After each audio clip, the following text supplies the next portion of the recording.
This NHL offseason is going to be crazy, and today I'm going to make 7 crazy bold predictions for the offseason, including the draft, free agency, and trades we might see. And there's going to be no limit to the spiciness in today's video, so make sure you watch till the end for all of my bold picks, and hit that subscribe button if you're new for more hockey content just like this as we cover everything this offseason. Now today we're going to work through the spiciness scale from the first bold prediction being pretty spicy to the last being the spiciest, if that works for y'all. Now let's get the bold prediction started here and start out at number 1, and this could definitely come back to bite me if we talk about this player and his willingness to test the open market. But in my personal opinion, for my first bold prediction, I think that Jake Guentzel is ultimately going to stay in Carolina. There's been a lot of talk recently about Chicago being a fit, about other teams potentially being in the race, but I just have this feeling that for Guentzel and the Canes, it'd be best if he ends up staying there. I don't think that's really an outlandish thing to say. I mean, considering the success he had with the Canes, both the regular season and the playoffs, he got 25 points in his 17 games there in the regular season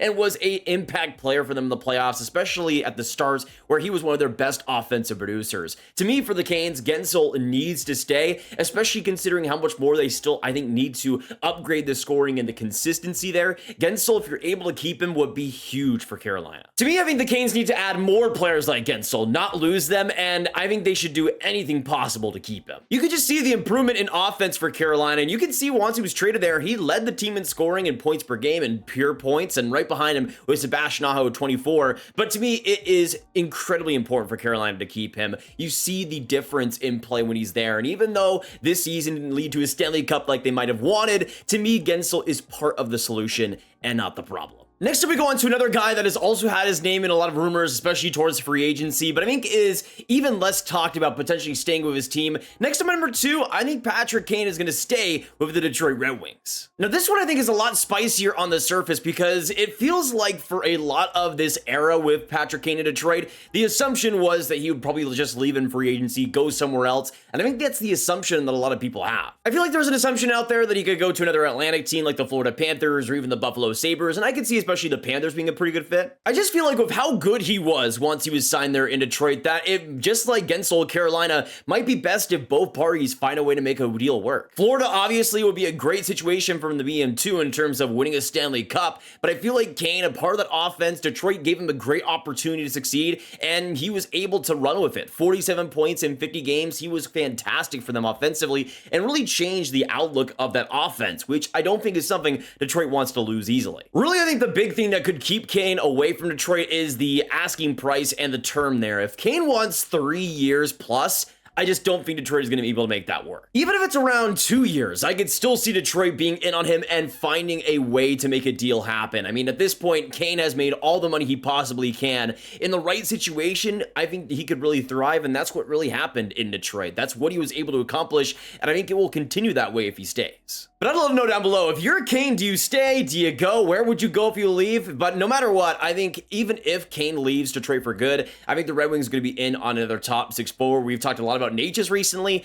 I wouldn't be surprised if they go after him, for example. Now, we've talked about a couple of free agents that I think will end up staying. Now we're going to go to a player who I think will absolutely be leaving. And for my third bold prediction, I think that Sam Reinhart is going to get more than $10 million and ultimately will sign with the Chicago Blackhawks. Now, I think in order for this bold prediction to actually come true, I think a lot of it does depend on this cup final. If Reinhart ends up winning a cup with Florida, then absolutely he will be hunting the bag, and that will be the biggest priority. I mean, that already is the number 1 priority for all these guys, but even more so in Reinhart's case. Even though Florida is a great position to be in, I just don't think they'd have the money to keep Reinhart around. If they don't win, maybe that changes his mind and he wants to run it back, but if they do win, I think he's as good as gone. We already know the Chicago Blackhawks have a mountain of cap space this offseason, but they're trying to build around Connor Bedard. They already tried to do that last year with Taylor Hall, and it didn't ultimately work out too well, but I think Reinhart is the major addition they could really afford to bring on, especially with a lot of the younger players there. You want to get somebody who could really lead those guys to the promised land, and Reinhart's somebody that has experience being a top high pick in this league and battling through it, especially younger struggles early in his career. Just like Taylor Hall, I mean, both of those guys could be strong mentors. And then you look at if Taylor Hall is healthy, which is not a guarantee by any means, a potential first line next year of Hall, Bedard, and Reinhart. And that to me could be pretty interesting. Top end picks all together. That would be a lot of fun. But even if that doesn't work out, I think Reinhart alongside Bedard or Nazer or more, whatever center group you want to go for, he could be super flexible. He can play throughout the lineup, be in every position, be a great guy on the power play. And I think for Chicago, that type of versatility is going to be really important. And again, most importantly, I think they're only one of the few teams out there that can pay Reinhart what he ultimately wants, which is going to be massive money, but he's deserving of it after this humongous year. 94 points, 57 goals in 82 games. I mean, the guy is going to get flat out paid no matter what. And I think Chicago is going to be one of the best teams out there to do it. Now we keep going, and next up at number 4, this is a really unfortunate situation, but I do think it is something that will eventually work out in the end. Next up at number 4 for my 4th bold prediction, I think Elias Lindholm is going to get very little interest out there on the market, especially when you consider what he's probably going to be asking for, which is long-term money. I'm sorry, Lindholm. I don't think that's happening. This year was just the worst season possible to have as bad of a year as he did. He was just mediocre in Calgary and really continued that in Vancouver. He had a little bit of a better playoffs than in the regular season, but wasn't really able to adapt quickly enough to be a core part of that team offensively. He had his moments, but Lindholm didn't exactly negate the hatred towards him. And I think especially come free agency, even though there's not a ton of centers on the market, I just don't think the interest will be there that Lindholm wants. I think it is going to be extremely similar to the John Klingberg situation a couple years ago where he asked for this big term, big money, and nobody's going to give it to him. And he just waits and waits until there's really no suitors left. And it would not surprise me in the slightest to see Lindholm unsigned by September, early October. And ultimately, for my next bold prediction, I think he will sign a prove-it deal with the Vancouver Canucks. I do think the fit got a little bit better towards the playoffs, and I mean, he finished with 10 points in 13 games, and even though Vancouver was firing at a lot of cylinders there, Lindholm was starting to find his footing a little bit, and I think in Vancouver, it could be a big situation to rebound, considering the weapons they have there, how much of a better team they're building recently. To me, I think Lindholm could be pretty smart to stay there,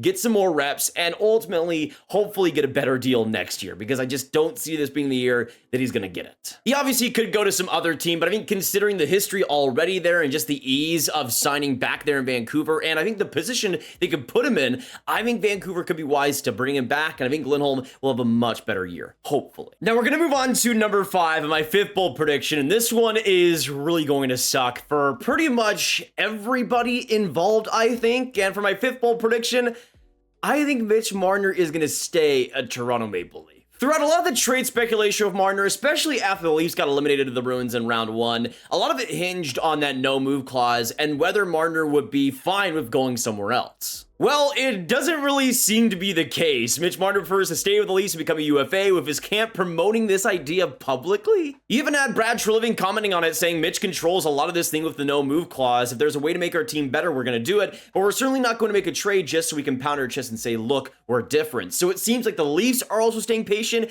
and it looks like Mitch Marner wants to ride this out and become a UFA. To me, this situation is absolutely bonkers. Sure, I think having patience is a good thing. You don't want to rush a Marner trade and make a mistake by not getting the value you want.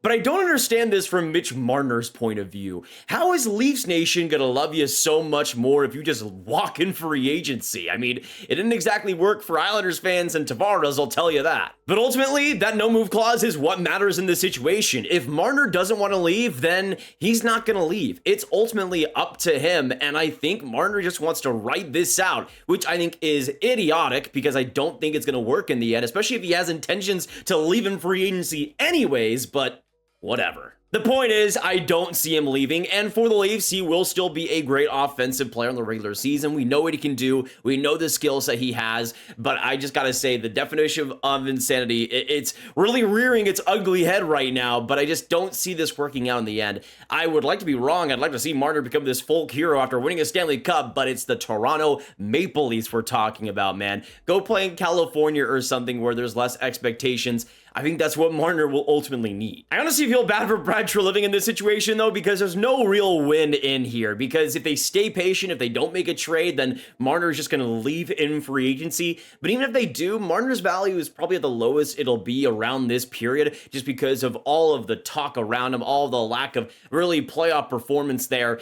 And you're probably not going to get the deal you want to get in the end. This is just a really crappy situation for everybody involved. I admire Marner trying to make it work and trying to salvage his reputation, but I think that's just going to ultimately make it worse. Now let's keep going and go on to the 6th bold prediction, and now we're getting into the especially spicy predictions, picks, and what could happen this offseason. Next up, let's go on to number 6, and at the 6th spot, I think this is the year that Kakko goes out from the New York Rangers. The 23-year-old Finnish wing, of course, is an RFA this offseason, and even though there is absolutely the possibility of him just signing a short-term deal that makes sense for the Rangers, I feel like in the end, the Rangers might want to make a couple of different moves to their bottom 6, trying to improve it in the face of Florida's bottom 6 and how much they were demolishing them that series. To me, I think they are kind of wanting to rejuvenate it a little bit, even though I don't think Kakko is the problem by any means. I think his defensive game with the forechecking there is fantastic. I think ultimately they're just going to go in a different direction, and Kakko will likely be dealt. I still think there's value there offensively. 40 points, 18 goals last year. This season was a bit of a fluke and started off horribly for him. I think in a different situation with a change of scenery, we can see Kakko unlock a lot more of the offense. He's not going to be the player that I thought he could have been, but still, I think there's a useful middle 6 player there that will eventually play like it. Now the question is, who actually ends up trading for Kakko in the end? And you could probably expect who I'm going to say here, but it just makes so much sense if Kakko is on the block. And yeah, I think it will ultimately be the Montreal Canadiens. But the main reason I want to see this happen, Kakko going to Montreal, is because I think that's the best place possible for him to get the most out of Kakko, to get the best version of himself. To me, if any coach is going to do that, it's going to be Marty St. Louis. We've seen him do wonders with Slafkovsky, Caulfield, Suzuki, Nuha, Kirby Dach, a lot of examples on this team, especially on the forward side of things. And to me, I could see Kakko being right in line with that. And I could see the Rangers being interested in a couple of forwards here, especially if they want to rejuvenate that bottom 6. I could absolutely see Yoel Armia being a player that gets swapped in the end and goes to New York there, kind of as a replacement player there. And he could immediately go on that second line for the Habs, be a right wing there right beside Slafkovsky, and be in a pretty good position, potentially with Kirby Dach next year as a center. To me, that would be a pretty good spot to land in next season. And again, that change of scenery to me would be incredibly important. Now, in terms of what we could see in a mock trade, it's kind of hard to piece together the value of Kakko because I think it's at an all-time low right now. But I do think if it were to happen, Kakko would go to Montreal, and in exchange, the Rangers would get Yoel Armia and likely the Habs' second-round pick this year, which would be the Colorado Avalanche. To me, I think this is pretty fair. Maybe the Habs have to add another pick, like a 6th-round picker on top of that or something. But I think this is in line with what we could see. If that's the case, though, I would love to know from both Rangers, Habs fans watching this, would you make that deal? Would you want to see improvements? And again, for the Rangers, I could see that second-round pick being a part of a different deal and being swapped for something else or another improvement in the bottom 6. But no matter what, I just think the time is now for the Rangers and Kakko to part ways. It just feels like that relationship isn't going to be where it needs to be for either parties to really be satisfied. And that, to me, is the biggest point of no return. To me, Kakko just needs to be in a different situation, different scenery with different players that he can work off of a little bit better than what he's been used to in New York. And I think that is what will ultimately get the most out of him. Whether it's with Montreal or somebody else, I just want the best for Kakko, man. It just doesn't feel like the Rangers are the perfect spot for him now. In saying that, I don't think he's ever really been a good fit for New York, but that's another video for another time. But now let's go on to the last bold prediction of the bunch, and this is going to be the absolute spiciest here, but we've heard a lot about this player being linked to Montreal, to other big markets, but to me, I think this team makes the most sense. For what I'm talking about here at number 7, I think Trevor Zegras will be traded this offseason, but it won't be to any of the frontrunners. I think he will be traded to the Washington Capitals. For one, I think it would be a ton of fun. He would be the second line left wing, in my opinion, besides Ovechkin, but it would give them some more top-end scoring there. And you could potentially have a line where he's with Strome and Sonny Milano, and those two, Milano and Zegras, back together is just really good for hockey. I mean, the Capitals will be one of those teams that really isn't averse to the skill-first game that Trevor Zegras provides. Looking at the offensive game they've had this last year as pitiful, which it was. To me, Zegras, even though we know the lack of defensive game and the physical play there, we know what his strengths are. We know what he can provide. And to me, that's what Washington really needs more of, especially long-term. To me, especially at his age, too, for Washington, they could really build around this player and add to the future core they have already, like Strome, Lapierre, McMichael, and really start building it up a lot more. To me, Zegras would be a big part of that and would be a massive addition. The big thing that I think could hold this deal back from actually happening is the assets that the Capitals have. There might be a couple of things here the Caps don't want to give up. They might have to in this deal.